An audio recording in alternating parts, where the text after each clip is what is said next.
Thank you for no. Hello everyone. I'm nervous because I don't think I will have a good presentation. Yeah, and my article, the title of my article is "Can Laws Against Junk Food in Schools Rein in Child Obesity?"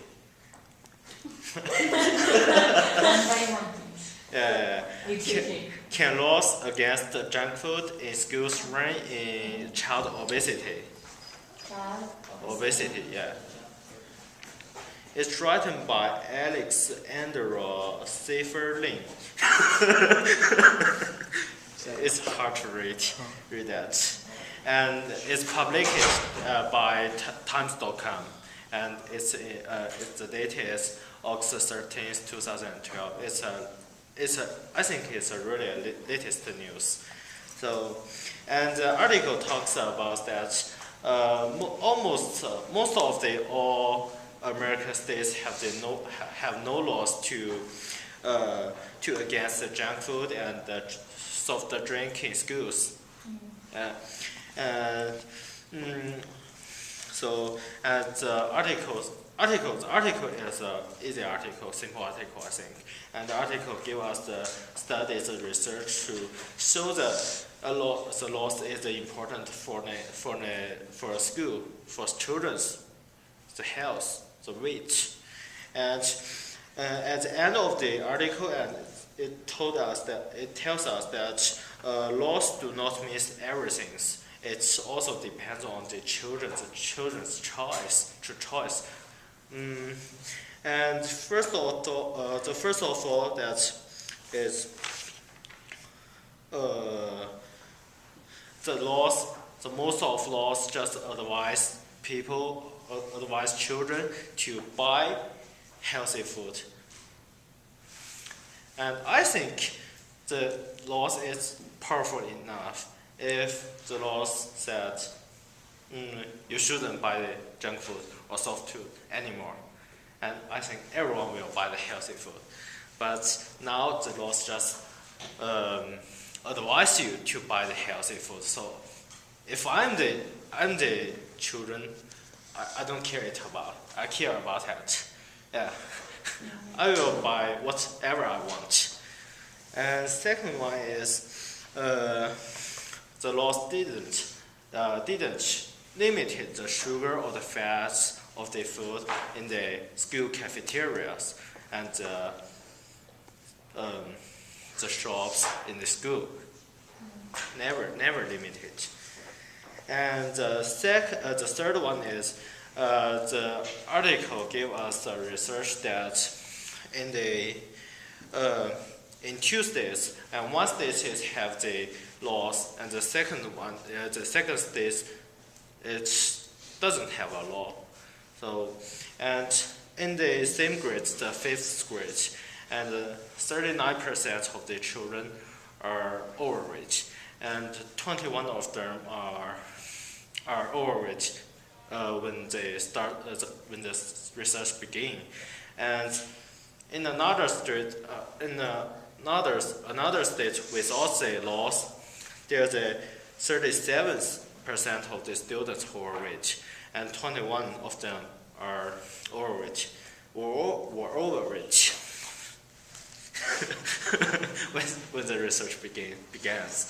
And when the 3 years goes by, and the states with a good laws, with food laws, and just 34% students overweight, and 18 of them were overweight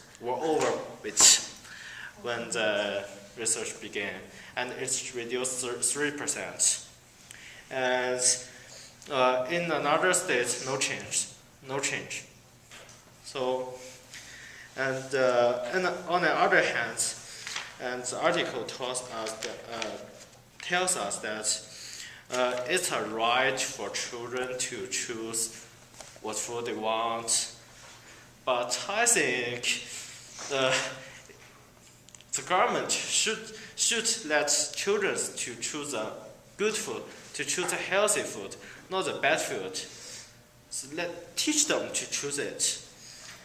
And the second is, just let me see, just like me said, it depends on children's choice. And also the fast food, the unhealthy food, is also cheaper than the healthy food. Yeah. The things in the article make me interested is that the research, yeah.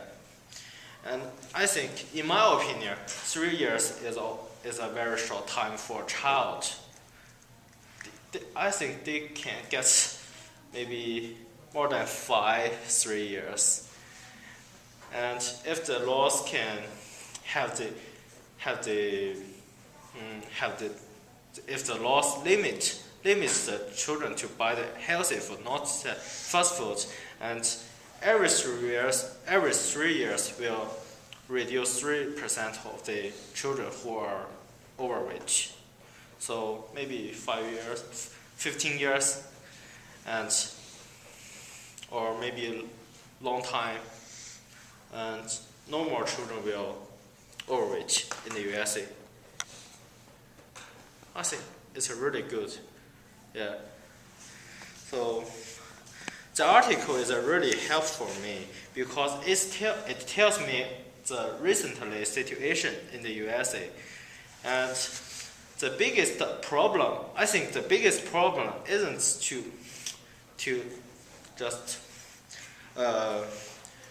the biggest problem is to teach the American children to choose the healthy food.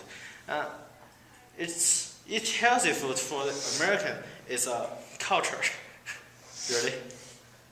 Yeah, I think it's a culture. And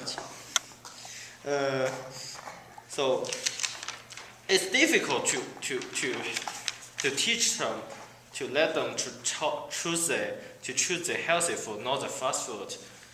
And so now the things we should do now is to let them know fast food is really bad. It's really bad for their health. So they should to choose the healthy food to make their body healthier. So I think this maybe cost more than 10 years. It's really a big problem, and the government still have a long way to go. That's all.